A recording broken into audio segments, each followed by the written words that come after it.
Hey guys, tonight we're stepping back in time. Not to the grand palaces or bustling factories, but to something far more intimate, more vulnerable, and utterly heartbreaking what it was like to be a child in Victorian London. Imagine waking up, not in a soft bed in a warm room, but perhaps on a communal straw mattress in a cramped, damp cellar, or even huddled in a doorway on a cold, foggy street.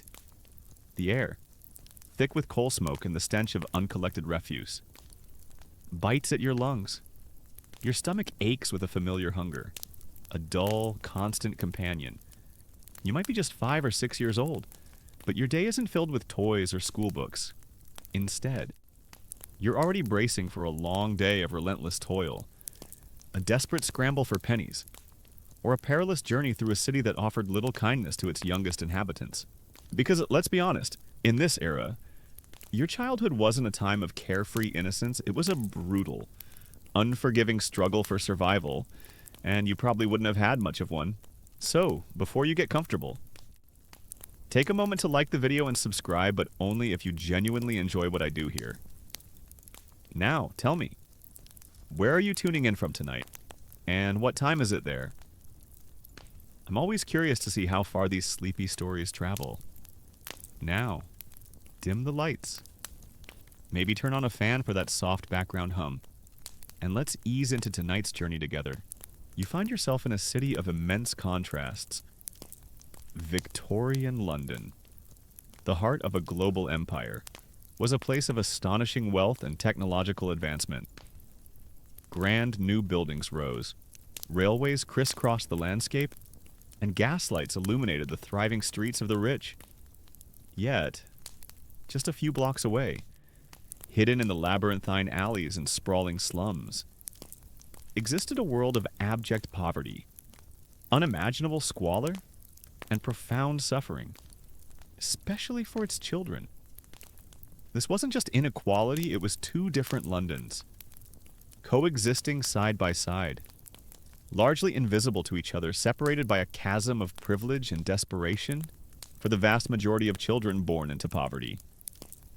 Life began with a profound disadvantage. Infant mortality rates were shockingly high, though not quite as extreme as in ancient times. Still a grim reality.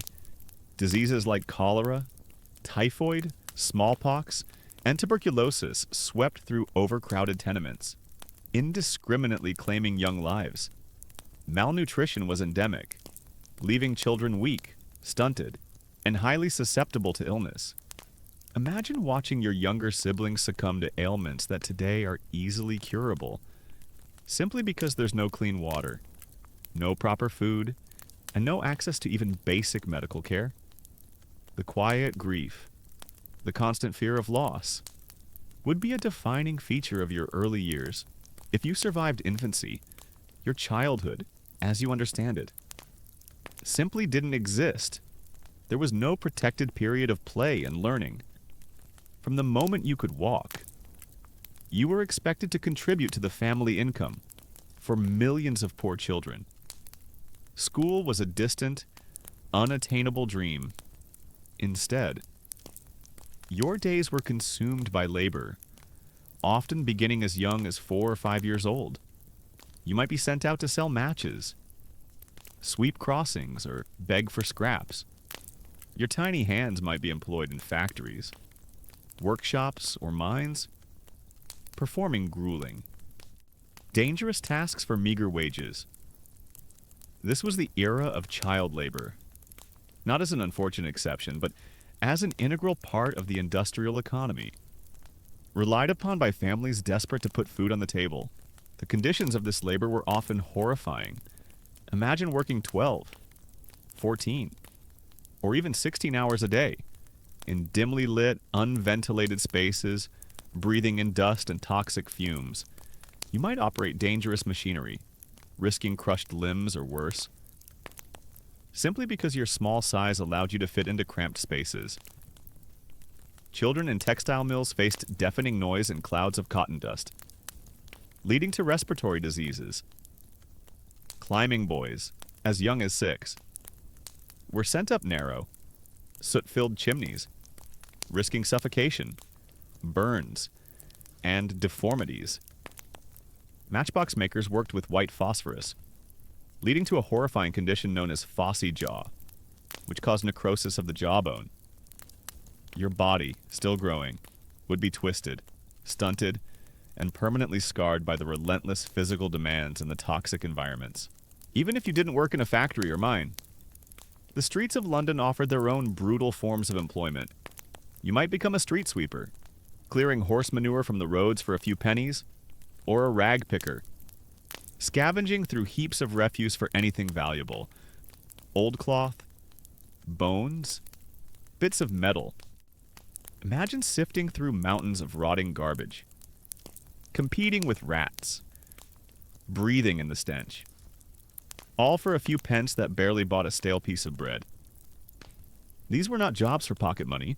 They were the desperate means of survival for entire families. Housing conditions were equally dire. You wouldn't live in a neat terraced house unless your family was significantly better off. More likely, you lived in overcrowded, dilapidated tenements, sharing a single room with multiple family members, often without proper ventilation, sanitation, or access to clean water. Imagine a family of 6 or 8 crammed into one small, damp room, sharing beds, breathing in stagnant air, and living with the constant threat of disease spreading rapidly through the close quarters. There were no private toilets, shared communal privies, often overflowing and rarely cleaned, served entire blocks, contributing to the rampant spread of disease. The Great Stink of 1858, when the Thames River became so polluted with human waste that Parliament had to be adjourned, vividly illustrates the scale of London's sanitation crisis. For children, this meant growing up in a perpetual state of grime and illness. Food was scarce and often of poor quality. You'd be lucky to have 2 square meals a day, and those meals would be meager stale bread, watery gruel, perhaps a few potatoes. Meat was a rare luxury. Imagine the constant pangs of hunger, the weakness in your limbs, the dull ache in your stomach. And even the food you did get was often adulterated. Bread bulked out with chalk or sawdust, milk watered down and cheap, spoiled meat disguised with strong spices. You could be poisoned by the very sustenance you fought so hard to obtain. Historians still debate the precise proportion of children engaged in various forms of labor versus those who managed to attend school, even irregularly, while shocking figures often highlight the extremes of child labor. A significant, though still minority, percentage of children did receive some form of education, especially as the century progressed and reforms gained traction. However, for the truly impoverished, work remained the overwhelming reality. So, as you begin to settle into the quiet darkness, let the images of Victorian London's child laborers fill your mind. Their tiny hands, their weary eyes, their stunted bodies, a testament to a childhood stolen by poverty and industrial demand. It's a stark reminder that the concept of a protected, nurtured childhood is a relatively recent invention, hard-won through social reform and changing societal values. You close your eyes in the cacophony of the insula. That ancient Roman apartment block still echoes in your mind, the creaking timbers, the distant cries from the street, the pervasive, undeniable smell of too many people in too small a space. Now, however, you're delving deeper into the insulae, the very heart of Roman city life. A precarious existence of shared walls, constant noise, and the ever-present perils of fire, collapse, and disease. This wasn't just housing, it was a vertical city, a vibrant, dangerous, and utterly essential component of ancient Roman urbanism. Imagine the sheer scale of these structures. Rome, a city of over 1 million people, largely lived in these multi-story behemoths. They weren't single buildings scattered across the landscape. They were entire neighborhoods of towering blocks, some reaching as high as 6 or 7 stories. Think of them as the ancient world's high-rise slums, constantly pushing upwards in a desperate attempt to house the exploding population within the confines of the city walls. The very word insula hints at their dense, self-contained nature. Like islands in a vast sea of humanity, the construction of these buildings was often a testament to Roman ingenuity, but also to Roman expediency and greed, while the lower floors might boast sturdy stone or concrete. The upper stories were frequently built with cheaper, less durable materials, timber, flimsy brick, and rubble. Imagine the architects and builders, under immense pressure to maximize space and minimize cost, sacrificing safety for speed and profit. This made the upper floors particularly vulnerable, prone to swaying in the wind, and, tragically, to collapse. The Roman satirical poet Juvenal, as mentioned, famously complained about the constant fear of collapse, painting a vivid picture of fragile ceilings and crumbling walls, waiting to trap unsuspecting tenants. It's a terrifying thought, living in a structure that could literally fall down around you at any moment. But the truly horrifying threat was fire. Insulae, with their timber frames, narrow stairwells, and open cooking fires or braziers, were literal tinderboxes. Imagine a fire breaking out on a lower floor, perhaps from an overturned lamp or a stray spark from a charcoal brazier. The flames would race upwards through wooden staircases and shared walls, engulfing the entire building in minutes. Escape routes were limited, often just a single. Narrow staircase for dozens, if not hundreds, of inhabitants. There was no modern fire department. While Rome did have a corps of watchmen, the vigils, their primary role was more policing and riot control, and their firefighting capabilities were rudimentary at best. Buckets of water and grappling hooks to pull down burning sections. Often too little. Too late. Entire blocks of insulae could be consumed in a single night, leaving thousands homeless or dead. The fear of fire was not abstract. It was a very real, constant anxiety, a terrifying possibility that hung over every occupant. Living conditions within these apartments were incredibly basic, especially on the upper floors. You wouldn't find luxurious amenities. Your living space might be a single room, or at best, 2 small rooms. Privacy, as you know it, was virtually non-existent. Families, sometimes extended families or multiple tenants, would live crammed together, sharing limited space. Imagine the constant noise from your neighbors, conversations, arguments, children playing, cooking sounds, the rustle of daily life, filtering through thin walls. This lack of sound insulation meant your life was lived in a constant, audible commune with those around you, for better or worse. And then there's the pervasive issue of sanitation. Individual apartments in insulae almost never had running water or private latrines. Water had to be fetched from public fountains, often requiring multiple trips up and down narrow stairs with heavy amphorae. Imagine the sheer effort involved in daily life, where simply acquiring water for drinking, cooking, and washing was a strenuous chore. Waste disposal was even grimmer. Chamber pots were the norm. The contents of these pots would then be emptied into communal pits on lower floors, or, notoriously, simply tossed out of windows onto the streets or into narrow alleyways below. Imagine walking down a Roman street, constantly wary of falling refuse, the air thick with the stench of human waste. This primitive sanitation, coupled with the dense population, made insulae breeding grounds for disease. Epidemics could rip through these buildings with terrifying speed. Amplified by the close quarters and contaminated environments, the ground floor of many insulae was often dedicated to tabernae, shops, workshops, or taverns. This meant the street level was a hive of commercial activity, and the sounds and smells of these businesses would permeate the floors above. Imagine living directly above a baker's oven, constantly smelling burning wood and fresh bread, or above a fullery where clothes were washed using urine. enduring the pungent ammonia odors. The line between public and private space was incredibly blurred in these structures, despite all these perils. The insulae were not just places of hardship, they were vibrant, bustling centers of life, reflecting the energy and resilience of the Roman working classes.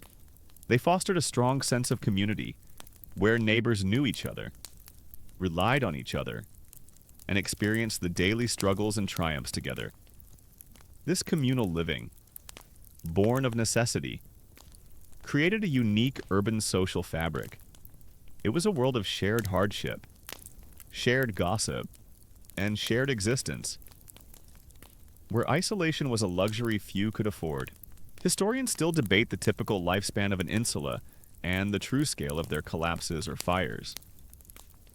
While contemporary accounts often sensationalize these dangers, archaeological evidence shows that many were indeed shoddily built, prone to decay, and frequently required repairs or complete rebuilding.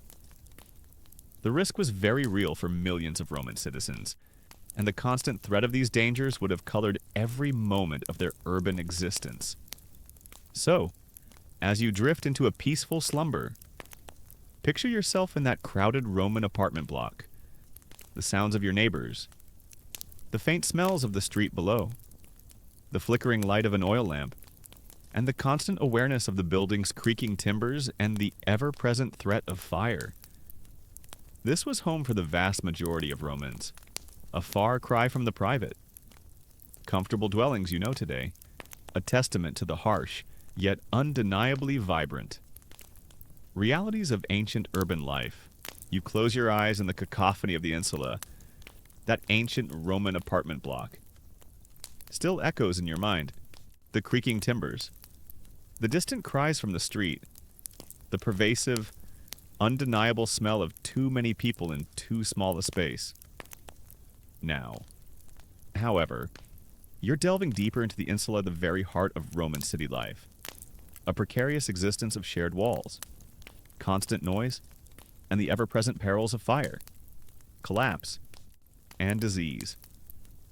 This wasn't just housing, it was a vertical city, a vibrant, dangerous, and utterly essential component of ancient Roman urbanism. Imagine the sheer scale of these structures. Rome, a city of over 1 million people, largely lived in these multi-story behemoths. They weren't single buildings scattered across the landscape. They were entire neighborhoods of towering blocks, some reaching as high as 6 or 7 stories. Think of them as the ancient world's high-rise slums, constantly pushing upwards in a desperate attempt to house the exploding population within the confines of the city walls. The very word insula hints at their dense, self-contained nature. Like islands in a vast sea of humanity, the construction of these buildings was often a testament to Roman ingenuity, but also to Roman expediency and greed. While the lower floors might boast sturdy stone or concrete, the upper stories were frequently built with cheaper, less durable materials, timber, flimsy brick, and rubble. Imagine the architects and builders, under immense pressure to maximize space and minimize cost, sacrificing safety for speed and profit. This made the upper floors particularly vulnerable, prone to swaying in the wind, and tragically, to collapse. The Roman satirical poet Juvenal, as mentioned, famously complained about the constant fear of collapse, painting a vivid picture of fragile ceilings and crumbling walls, waiting to trap unsuspecting tenants. It's a terrifying thought, living in a structure that could literally fall down around you at any moment. But the truly horrifying threat was fire.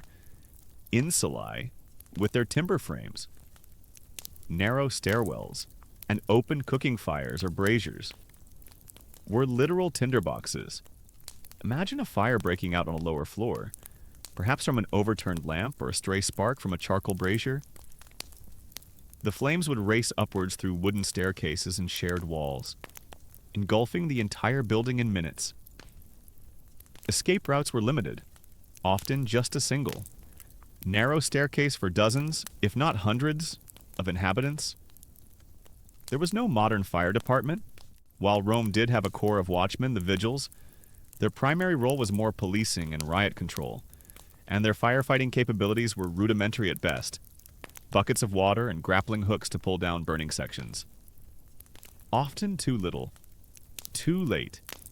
Entire blocks of insulae could be consumed in a single night, leaving thousands homeless or dead. The fear of fire was not abstract. It was a very real, constant anxiety, a terrifying possibility that hung over every occupant. Living conditions within these apartments were incredibly basic, especially on the upper floors. You wouldn't find luxurious amenities. Your living space might be a single room, or at best. 2 small rooms. Privacy, as you know it, was virtually non-existent. Families, sometimes extended families or multiple tenants, would live crammed together, sharing limited space. Imagine the constant noise from your neighbors. Conversations, arguments, children playing, cooking sounds, the rustle of daily life filtering through thin walls. This lack of sound insulation meant your life was lived in a constant, audible commune with those around you, for better or worse. And then there's the pervasive issue of sanitation. Individual apartments in Insulae almost never had running water or private latrines. Water had to be fetched from public fountains, often requiring multiple trips up and down narrow stairs with heavy amphorae. Imagine the sheer effort involved in daily life, where simply acquiring water for drinking, cooking, and washing was a strenuous chore. Waste disposal was even grimmer. Chamber pots were the norm. The contents of these pots would then be emptied into communal pits on lower floors. Or, notoriously, simply tossed out of windows onto the streets or into narrow alleyways below. Imagine walking down a Roman street, constantly wary of falling refuse. The air thick with the stench of human waste. This primitive sanitation, coupled with the dense population, made Insulae breeding grounds for disease. Epidemics could rip through these buildings with terrifying speed. Amplified by the close quarters and contaminated environments, the ground floor of many Insulae was often dedicated to tabernae, shops, workshops, or taverns. This meant the street level was a hive of commercial activity, and the sounds and smells of these businesses would permeate the floors above. Imagine living directly above a baker's oven, constantly smelling burning wood and fresh bread, or above a fullery where clothes were washed using urine, enduring the pungent ammonia odors. The line between public and private space was incredibly blurred in these structures, despite all these perils. The Insulae were not just places of hardship, they were vibrant, bustling centers of life, reflecting the energy and resilience of the Roman working classes. They fostered a strong sense of community, where neighbors knew each other, relied on each other, and experienced the daily struggles and triumphs together. This communal living, born of necessity, created a unique urban social fabric. It was a world of shared hardship, shared gossip, and shared existence, where isolation was a luxury a few could afford. Historians still debate the typical lifespan of an insula and the true scale of their collapses or fires, while contemporary accounts often sensationalize these dangers. Archaeological evidence shows that many were indeed shoddily built, prone to decay, and frequently required repairs or complete rebuilding. The risk was very real for millions of Roman citizens, and the constant threat of these dangers would have colored every moment of their urban existence. So, as you drift into a peaceful slumber, picture yourself in that crowded Roman apartment block, the sounds of your neighbors, the faint smells of the street below, the flickering light of an oil lamp, and the constant awareness of the building's creaking timbers and the ever-present threat of fire. This was home for the vast majority of Romans, a far cry from the private. Comfortable dwellings you know today, a testament to the harsh, yet undeniably vibrant realities of ancient urban life.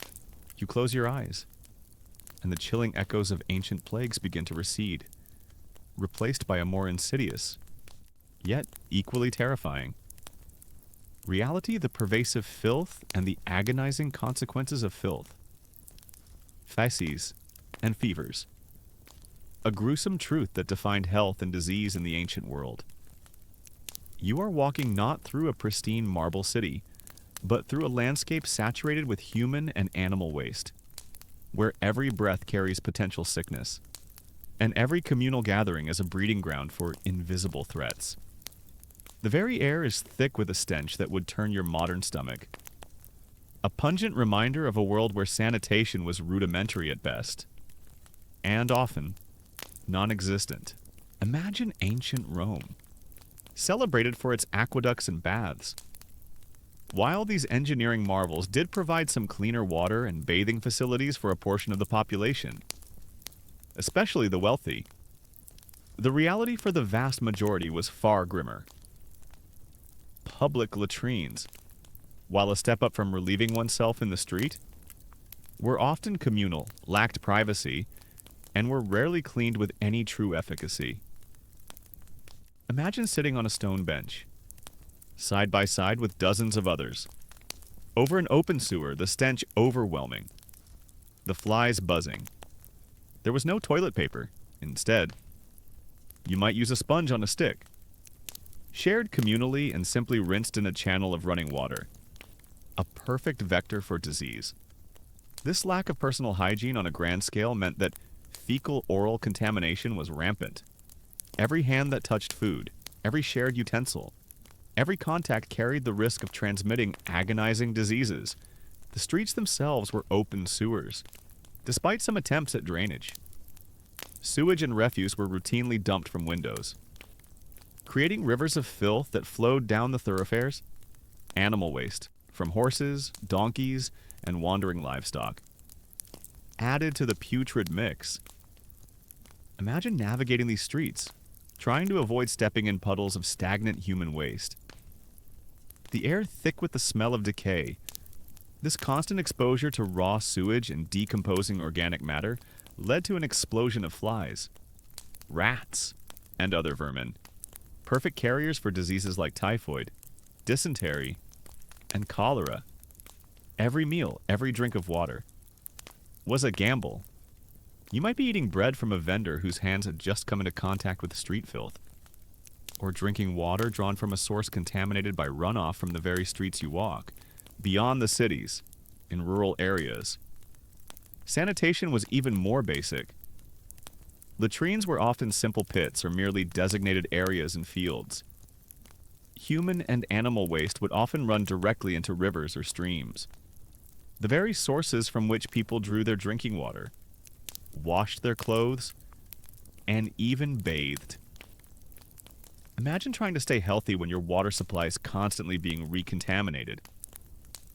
This direct cycle of infection meant that gastrointestinal diseases were a constant, pervasive threat, leading to chronic illness, malnutrition, and high mortality rates. Particularly among children, the lack of personal hygiene, which we touched upon in previous episodes, amplified these problems. Daily bathing was not a universal practice, and even when it occurred, it wasn't with germ-killing soap as we know it. People wore clothes for extended periods without washing, allowing lice and fleas to flourish. These parasites weren't just an annoyance. They were vectors for diseases like typhus, which caused agonizing fevers and rashes. Imagine the constant itching, the discomfort, and the knowledge that every bite could be carrying a deadly illness. Your skin, perpetually coated in grime, was a constant battleground against infection. Even a small cut or scrape could quickly become a festering wound, leading to potentially fatal infections without antibiotics. Consider the disposal of the dead. In times of plague, bodies often piled up in the streets, left unburied due to fear or the sheer overwhelming number of casualties. This further compounded the sanitary crisis, creating massive reservoirs of infection, attracting more vermin, and polluting the air with the stench of decomposition. While ancient peoples didn't understand germ theory, they certainly understood that living amongst decaying bodies was unhealthy, but often The scale of death simply overwhelmed their capacity to cope. Even the ancient medical practices, while sometimes advanced for their time, often contributed to the spread of disease due to a lack of understanding of hygiene.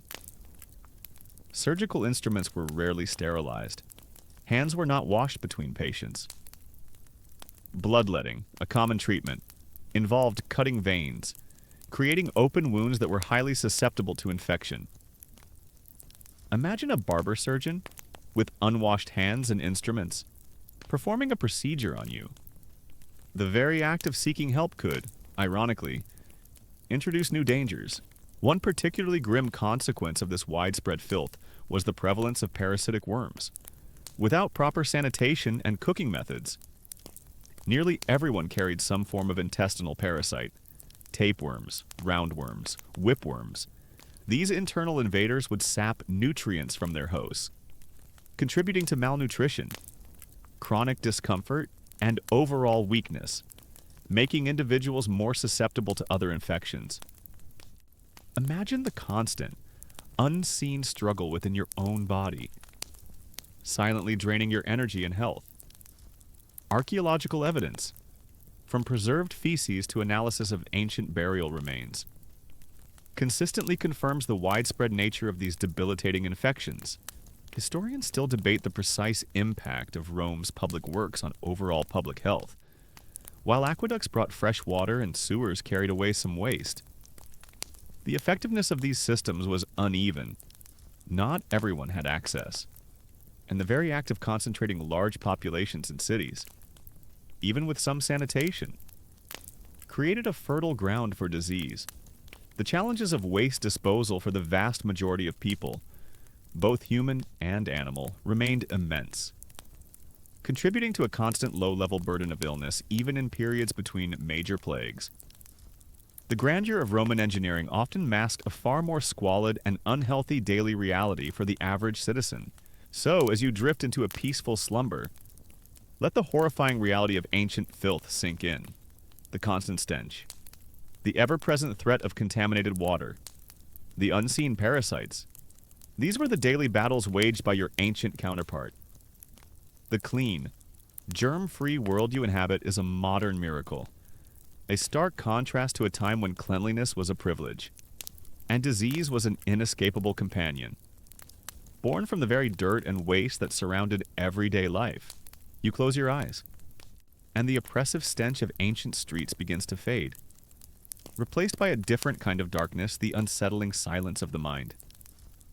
You are now exploring beyond the body, delving into the ancient understanding of mental anguish, a terrifying and often misunderstood realm where suffering was frequently attributed to divine wrath. Demonic possession, or a chaotic imbalance of unseen forces, rather than biological or psychological factors. In a world without neuroscience, therapy, or modern psychiatry, the torment of the mind was often a lonely, terrifying, and profoundly isolating experience. Imagine experiencing overwhelming sadness, anxiety, or hearing voices in a society that has no concept of depression, schizophrenia, or PTSD for the ancients. Such profound mental distress was often interpreted through a supernatural lens. If you suddenly exhibited erratic behavior, spoke in tongues, or suffered from profound melancholia, you might be seen as possessed by a demon or evil spirit. This wasn't a metaphor, it was a literal belief. Imagine the terror of feeling your own mind turn against you, and then being told that an unseen entity had taken control. Treatments might involve exorcisms, elaborate rituals, incantations, or the use of potent, often toxic, herbs designed to drive out the malevolent force. The unfortunate individual might be shackled, isolated, or even subjected to physical abuse in an attempt to beat the demon out of them.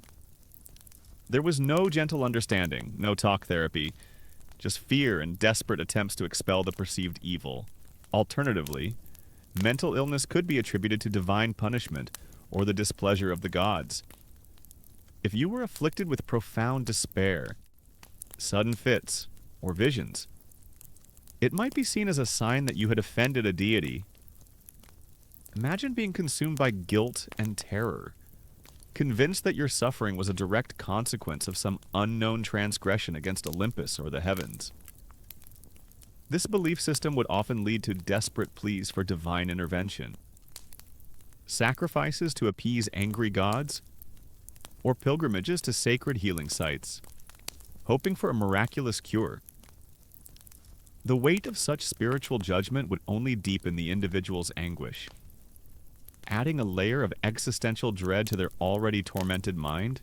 The Greeks, particularly figures like Hippocrates, did begin to move towards a more naturalistic understanding of mental illness, connecting it to the theory of the four humors blood: phlegm, yellow bile, and black bile. Melancholia. What we might call depression was believed to be caused by an excess of black bile. Mania, hyperactivity, or delusions might be attributed to an excess of yellow bile, while this was a significant step away from purely supernatural explanations. It was still far from a modern understanding. Treatments, therefore, focused on rebalancing these humors through methods like bloodletting, purging inducing vomiting or diarrhea, changes in diet, or herbal remedies. Imagine feeling profoundly depressed, and a physician prescribes bleeding as a cure, based on the color of your tongue. While some of these treatments might have had a temporary placebo effect, they often weakened the patient or had no true impact on the underlying condition. For conditions like epilepsy, often characterized by dramatic seizures, the ancient world had a particularly complex understanding. It was frequently called the sacred disease, believed to be a direct intervention from the gods, either as a divine gift or a terrifying curse. Sufferers might be revered as prophets or feared as demon-haunted. Imagine experiencing these violent, uncontrollable convulsions, falling to the ground, frothing at the mouth, and awakening to find yourself the object of awe, fear, or profound pity. The stigma associated with such overt neurological conditions could be immense, leading to social isolation and a life on the margins. Historians still debate the extent to which epilepsy was seen as a purely sacred disease versus a physical ailment. While Hippocrates famously argued for a naturalistic explanation, popular belief and religious interpretations often persisted, creating a dichotomy in how sufferers were perceived and treated.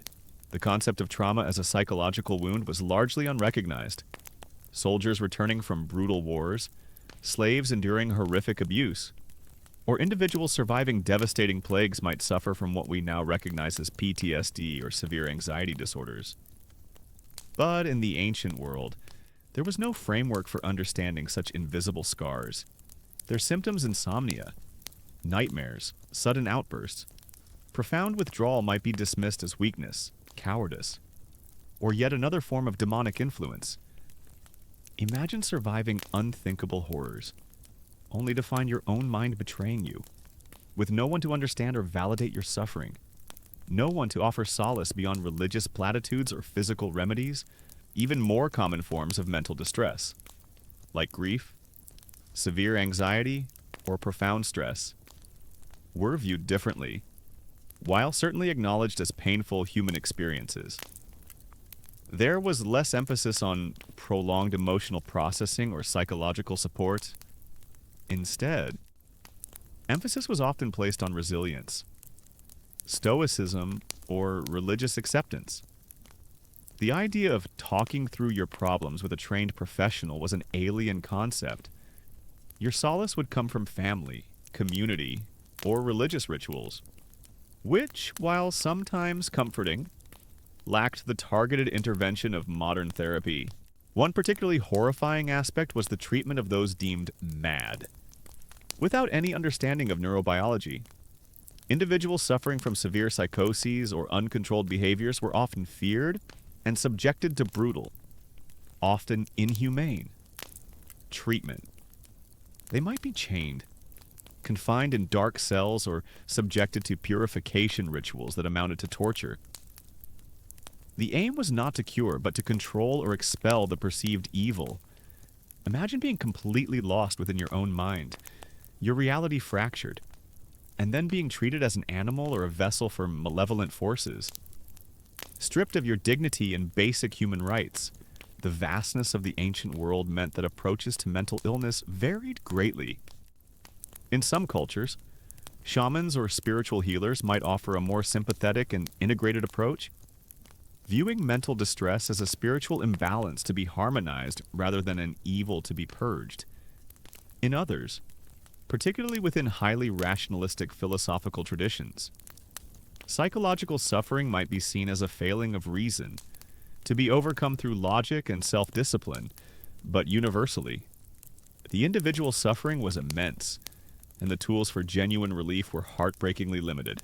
So, as you drift into a peaceful slumber, let your mind ponder the silent, often invisible, torment of the ancient mind, the fear of demons, the weight of divine displeasure, the crude attempts to rebalance humors.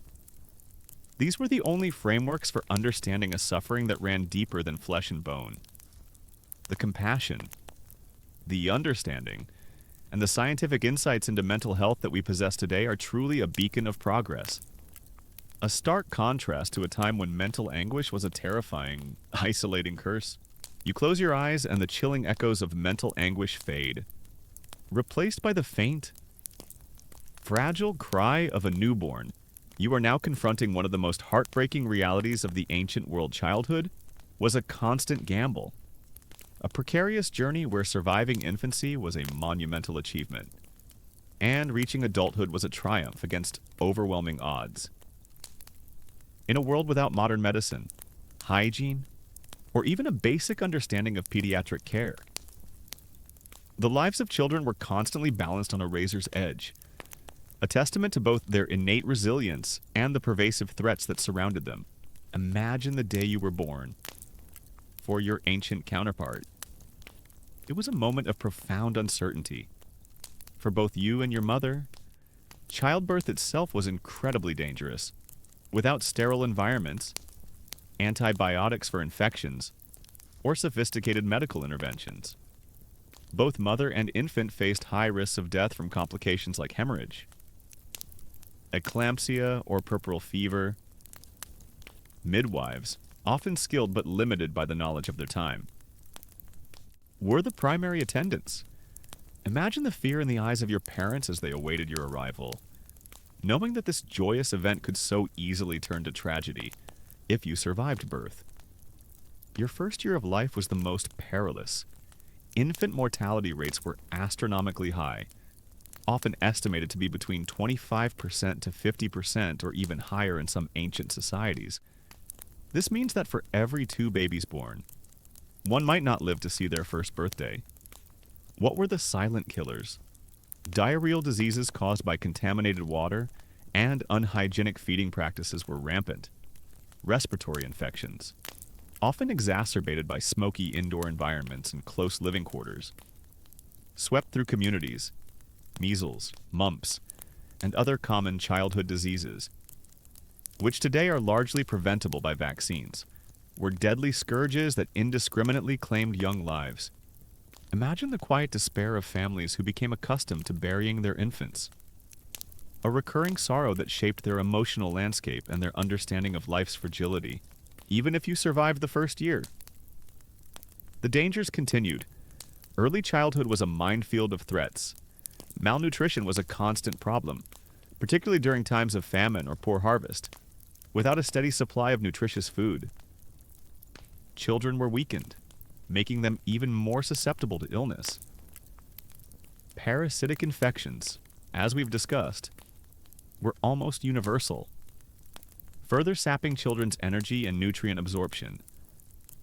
Imagine a child constantly battling internal invaders, their tiny bodies struggling to grow and thrive. Accidents were also a significant cause of childhood death. A world without modern safety standards, where open fires, dangerous tools, and deep wells were commonplace, presented constant hazards for curious and unwatched children. Imagine a child falling into a river or wandering too close to a cooking fire. With no immediate medical help available, childhood was not a period of protected innocence. It was a rugged apprenticeship in survival, where every day presented new challenges. The care of children, while undoubtedly filled with love, was often limited by the understanding of the time. There was no concept of sterile feeding bottles instead.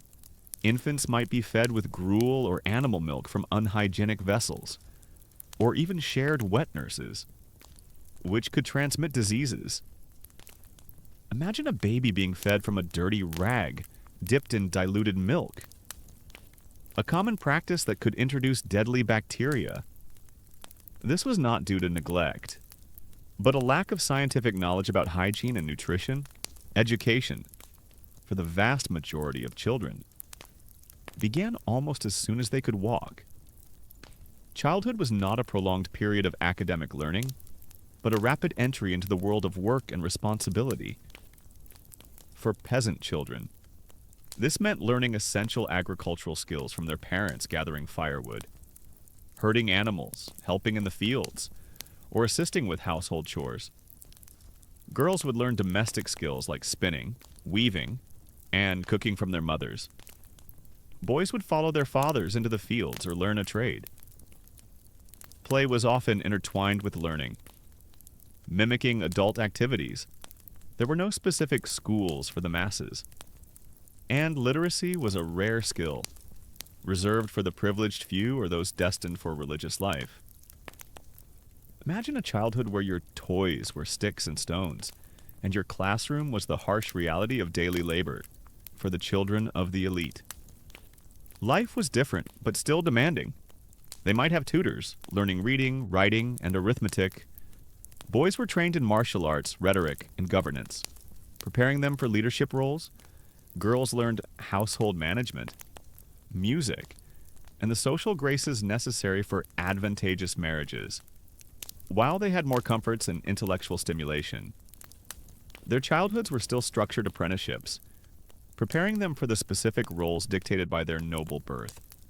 They were often betrothed at a young age, their romantic lives predetermined, their individual desires secondary to family alliances and political strategy.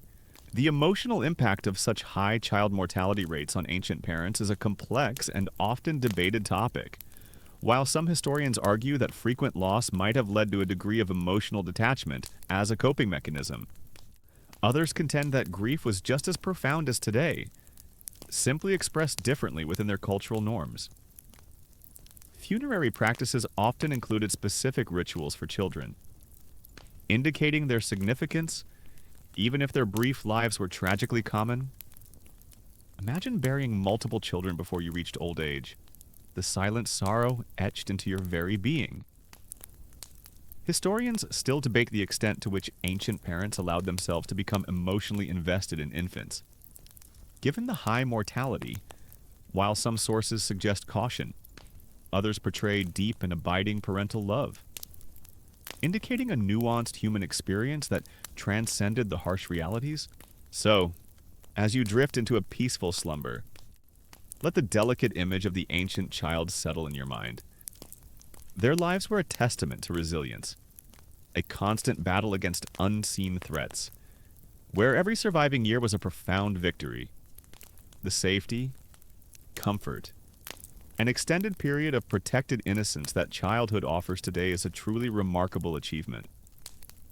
A direct result of centuries of scientific and societal progress that your ancient counterpart could only dream of. You close your eyes and the fragile cries of ancient children fade, replaced by the clatter of bone against stone, the bitter taste of strange concoctions, and the sharp scent of pungent herbs. You are now stepping into the realm of ancient remedies, a world of hope and horror, where treatments for horrifying illnesses range from surprisingly insightful herbalism to bizarre rituals, dangerous surgeries, and practices that often caused more suffering than the disease itself. In a time without scientific understanding of medicine, every attempt to heal was a desperate gamble, a blend of observation, superstition, and occasional, accidental wisdom. Imagine you fall ill in ancient Egypt. Perhaps you suffer from a festering wound. Your local healer might consult an ancient medical papyrus. Like the Ebers, papyrus dating back to around 1550 BCE which details thousands of remedies. Many of these remedies involve plant-based medicines, willow bark containing salicylates, the precursor to aspirin for pain and fever, opium poppies for pain relief and sedation, or various herbs used for their anti-inflammatory or purgative properties. Imagine drinking a potion made from ground herbs and honey, hoping it will alleviate your fever. Some of these herbal remedies, passed down through generations of oral tradition and recorded on papyri, actually had some pharmacological basis, offering genuine, albeit limited, relief. However, for every sensible herbal remedy, there were dozens of utterly bizarre and often horrifying treatments. For that same wound, an Egyptian healer might prescribe applying a poultice made from moldy bread, unwittingly harnessing the penicillin-like properties of the mold. But they might also apply a concoction of animal dung, believing its power would heal, while in reality, introducing deadly bacteria. Imagine the agonizing choice enduring the infection, or applying a compress of animal feces to your open wound, hoping for a miracle. This blend of potentially beneficial and dangerously unsanitary practices highlights the trial and error nature of ancient medicine. In ancient Greece, under the influence of Hippocrates, medicine began to shift towards a more rational approach. Though still deeply flawed, the dominant theory was that of the four humors: blood, phlegm, yellow bile, and black bile. Illness was believed to be an imbalance of these humors, and remedies aimed to restore balance. If you had a fever, believed to be an excess of blood, a physician might perform bloodletting, cutting a vein to drain blood, or applying leeches. Imagine feeling weak and feverish, and a healer intentionally drains more blood from your body, believing it will cure you. This practice, common for centuries, often weakened patients further, making them more susceptible to other illnesses. Similarly, purges inducing vomiting or diarrhea were used to expel perceived excess humors. The patient's suffering was often immense, and the benefit, if any, was often outweighed by the harm. Surgery in the ancient world was a realm of profound horror, limited by a complete lack of anesthesia and antiseptics. While ancient Egyptian and Roman surgeons were remarkably skilled at setting bones, performing circumcisions, and even some trepanations drilling holes in the skull, often to relieve pressure or treat mental illness. The pain involved was unimaginable. Imagine undergoing an amputation, wide awake, feeling every cut, every saw stroke, screaming in agony. The risk of infection was almost certain, as surgical tools were not sterilized, and wounds were left open to the elements or dressed with dirty bandages. Many who survived the initial procedure would succumb to infection days or weeks later. Surgical success was more about speed and brute force than precision and sterility. Even something as simple as a broken bone was a terrifying ordeal. While ancient physicians developed splints and traction methods, the setting of complex fractures was incredibly painful and often resulted in lifelong deformities or crippling. Imagine a broken leg being manipulated and set without pain relief, your screams echoing through the healer's hut. The idea of modern painkillers, general anesthesia, or x-rays to guide the repair would be utterly incomprehensible. Beyond the physical, ancient remedies also ventured into the mystical. Amulets, charms, and spells were widely used, particularly for chronic or mysterious illnesses. If you suffered from persistent headaches or unexplained pain, you might wear a protective amulet, recite specific incantations, or seek the help of a priest or shaman. Imagine believing that a tiny charm around your neck could ward off the spirits causing your affliction.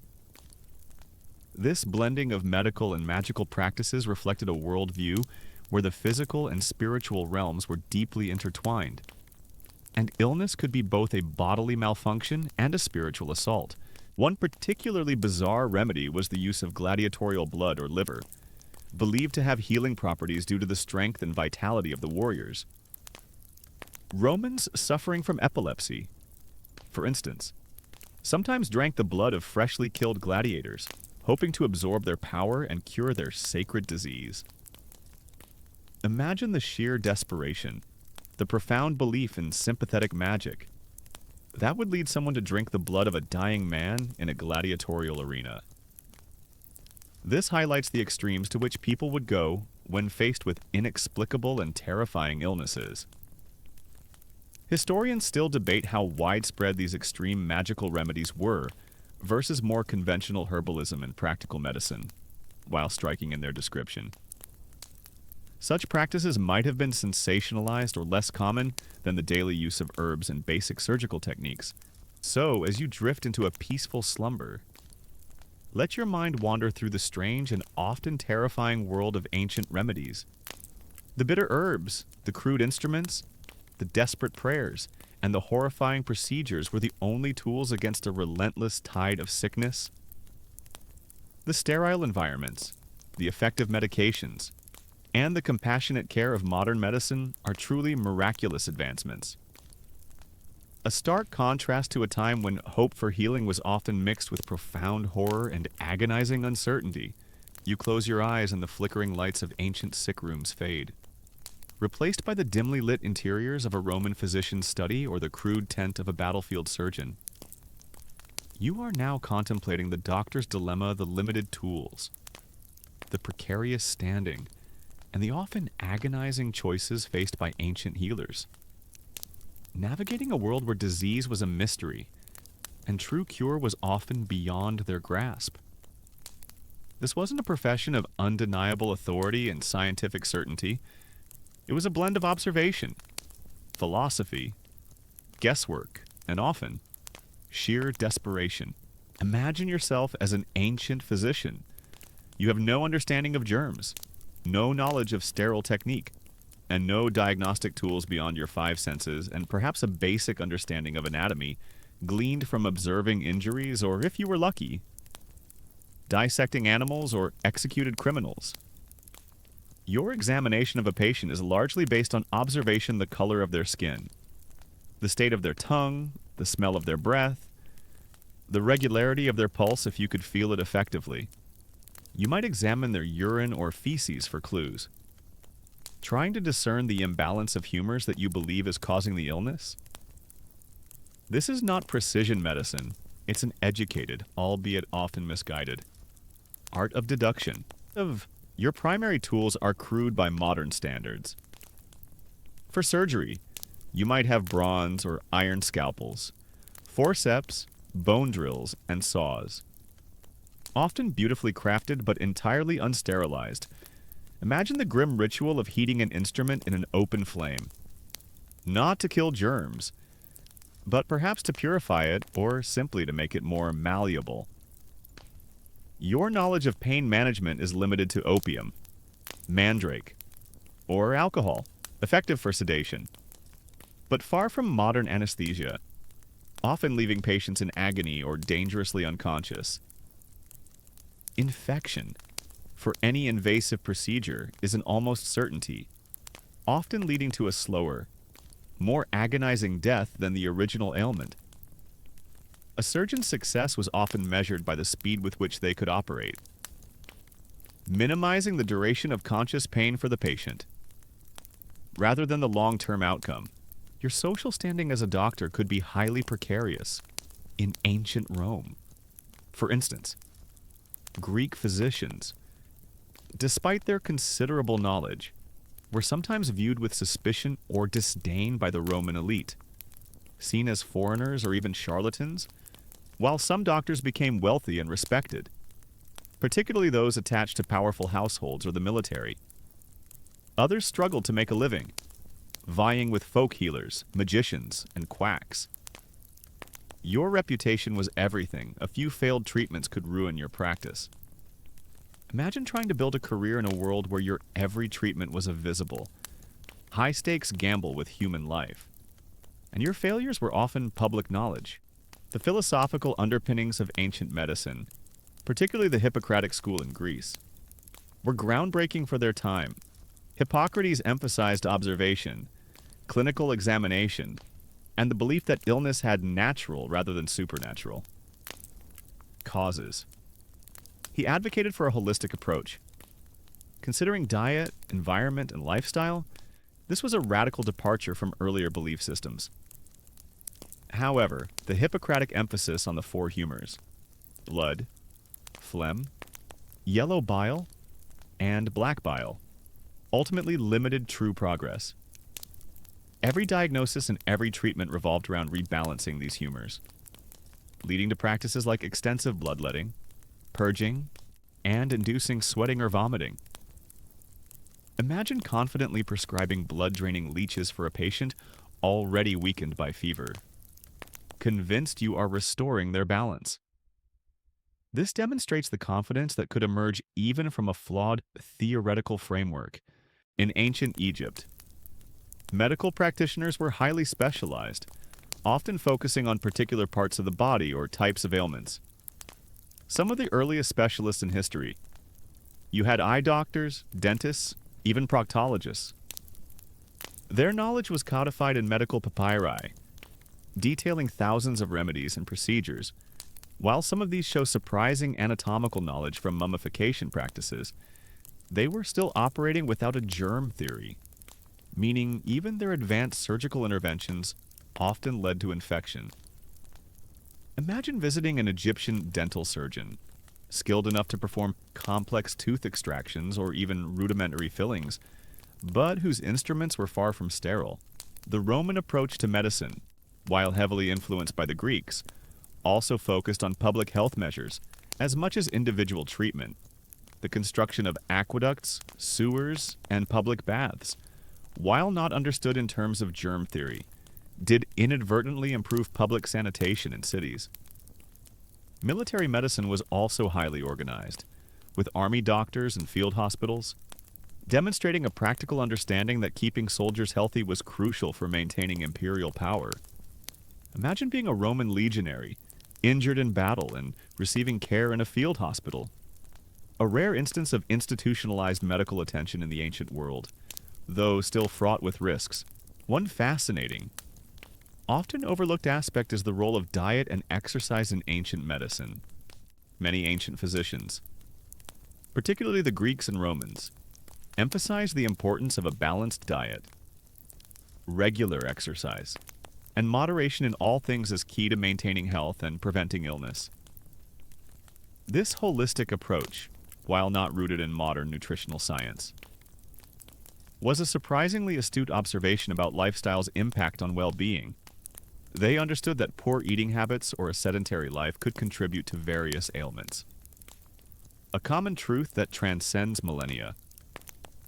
Historians still debate the extent to which ancient health advice was followed by the general populace versus being largely a concern for the elite. While the philosophical and medical texts emphasize healthy living, the harsh realities of poverty and necessity likely meant that many simply ate what they could get and worked themselves to exhaustion. So, as you drift into a peaceful slumber, reflect on the immense challenges faced by ancient healers, their limited tools, their flawed theories, and their constant battle against an unseen enemy made their profession a truly heroic, yet often tragically ineffective endeavor. The precision, the diagnostic power, and the life-saving treatments of modern medicine are truly astounding achievements, born from centuries of incremental progress, built upon the foundations, however shaky, laid by these dedicated ancient practitioners. You close your eyes and the flickering lights of ancient sick rooms fade, replaced by the vast, decaying shadow of an empire. You are now witnessing Rome's rotting empire. Observing how disease, far from being a mere footnote, contributed significantly to the gradual unraveling of a superpower, weakening its legions, crippling its economy, and eroding the very fabric of its society. This wasn't a sudden, cataclysmic fall, but a slow, agonizing decline, much of it fueled by invisible biological forces that the Romans, for all their engineering genius, simply could not understand or control. Imagine the mighty Roman legions, the backbone of the empire, renowned for their discipline and strength, Now envision them ravaged by disease, not just in distant, exotic lands, but even within their fortified camps. Campaigns would be halted, not by enemy swords, but by outbreaks of dysentery, malaria, or typhoid that decimated their ranks more effectively than any barbarian horde. Soldiers, weakened by recurrent fevers or chronic infections, would be less effective in battle, prone to exhaustion, and more susceptible to injury. The Antonine Plague, as we touched upon earlier, is a prime example. Carried back by victorious legions from the east, it swept through the military, killing an estimated 1/4 to 1/3 of the Roman army. Imagine the profound psychological impact on the survivors, seeing their comrades fall to an unseen enemy, a force more terrifying than any human foe, this constant drain on manpower. The difficulty of recruiting new soldiers and the weakening of existing forces directly impacted Rome's ability to defend its vast and porous borders, making it vulnerable to external threats beyond the military. Disease had a devastating impact on the Roman economy. Cities, the vibrant centers of trade and production, would be hit hard by epidemics. As people died or became too sick to work, labor shortages became acute. Fields would go unplowed, harvests uncollected, and workshops would fall silent. Trade routes, the very arteries of the empire's wealth, would be disrupted as fear of contagion led to blockades and abandonment. Imagine the bustling port of Ostia, a lifeline for Rome, suddenly quiet as ships feared docking, or goods rotting on wharves. The economic disruption led to soaring prices, food shortages, and widespread poverty, fueling discontent and instability. The very taxes that funded the empire would dwindle as the population shrank and economic activity ground to a halt. The Roman fascination with urban living, while a hallmark of their civilization, also made them incredibly vulnerable. Their large, densely packed cities, despite impressive aqueducts and some sewage systems, were still hotbeds of disease transmission. The close quarters, the constant influx of people from diverse regions, and the limits of ancient sanitation meant that any introduced pathogen could spread like wildfire. Imagine Rome, a city of 1 million people, a perfect incubator for infectious diseases, turning its own citizens against themselves. While the wealthy might have had access to cleaner water and private baths, the vast majority of the urban poor lived in squalid conditions, sharing crowded tenements, reliant on communal water sources that were often contaminated. The empire's reliance on slavery also played a complex role. Large numbers of enslaved people, often captured from diverse regions, would be transported across the empire, potentially bringing new diseases with them, living in cramped, unhygienic conditions. Enslaved populations were particularly vulnerable to epidemics, and their illness or death represented a direct economic loss for their owners. While their forced labor was essential to the Roman economy, it also created massive pools of disease vectors. Imagine a crowded slave ship, a floating petri dish, bringing new strains of illness to every port it touched. The cumulative effect of these repeated epidemics was a significant demographic decline. Over centuries, continuous outbreaks of plague, smallpox, malaria, and other endemic diseases led to a gradual decrease in the Roman population. This wasn't just a matter of numbers, it meant fewer farmers to grow food, fewer soldiers to fight, fewer artisans to produce goods, and fewer people to pay taxes. Imagine an empire slowly shrinking from within, its vibrancy fading as generations were culled by unseen killers. This demographic decline created a vicious cycle, as a smaller population meant less resilience, making the empire even more vulnerable to the next wave of disease or external threat. The psychological and social impact was equally profound.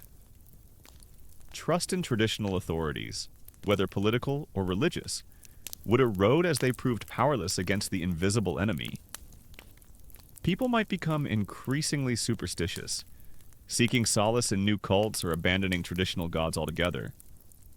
Moral codes could break down in the face of mass death and despair, leading to widespread hedonism or, conversely, extreme asceticism. The very bonds that held Roman society together would fray. Imagine the fear and paranoia as people became suspicious of strangers, of merchants, even of their own neighbors, seeing them as potential carriers of death. Historians still debate the relative importance of disease versus other factors, economic woes, military overstretch, political instability in the decline and fall of the Roman Empire, while no single factor was solely responsible. The overwhelming evidence suggests that repeated waves of devastating disease acted as a relentless, corrosive force, weakening the empire's ability to withstand other pressures and ultimately contributing significantly to its fragmentation and eventual collapse. So, as you drift into a peaceful slumber, let the image of Rome's slow, agonizing decline settle in your mind. It wasn't just barbarians at the gates, or economic mismanagement, or political infighting. It was the relentless, silent march of disease, an invisible enemy that chipped away at the empire's foundations, proving that even the most formidable power can be brought to its knees by the smallest. Unseen forces. It's a sobering reminder that the health of a population is inextricably linked to the strength and resilience of its civilization. You close your eyes, and the final, lingering images of Rome's decline fade into the deep quiet of your room. You are no longer in the ancient world, but perched on the precipice of time. Looking back, tonight, you'll feel the echoes of epidemics past, reflecting on the terrifying scourges that once ravaged humanity and the profound medical miracles that now safeguard your existence. This is not just a historical account, it's a journey into gratitude. A quiet acknowledgement of how far we've truly come from a time when sickness was an inescapable, often fatal, mystery. Imagine, for a moment, the sheer, unimaginable terror of ancient life. Every cough, every fever, every ache carried a weight that is almost impossible for you to comprehend today. There was no scientific explanation for why a healthy child suddenly wasted away, why an entire city could be gripped by agonizing boils, or why a mysterious illness could leave you paralyzed and disfigured.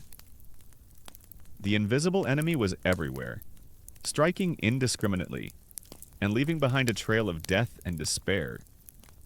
The best minds of the time attributed these calamities to angry gods, malicious spirits, or cosmic imbalances. You lived with a constant, gnawing anxiety, knowing that at any moment your own life, or the lives of those you loved, could be snatched away by an unseen force with no hope of cure. Think of the lack of control. In the face of devastating plagues, ancient societies had no effective public health measures. They couldn't sterilize water, couldn't develop vaccines, couldn't produce antibiotics. Their attempts at quarantine were often rudimentary and ineffective. When a plague hit, the only recourse was often prayer, desperate flight, or a grim acceptance of fate. Imagine living in a city where bodies piled up faster than they could be buried, where the air reeked of death, and where the living were too terrified or too sick to even mourn their dead. This overwhelming feeling of powerlessness, of being utterly at the mercy of forces beyond human comprehension, is perhaps the most profound echo from these ancient scourges. Now, contrast that chilling reality with your present. The very air you breathe, the water you drink, the food you eat, all are subject to standards of hygiene and safety unimaginable to the ancients.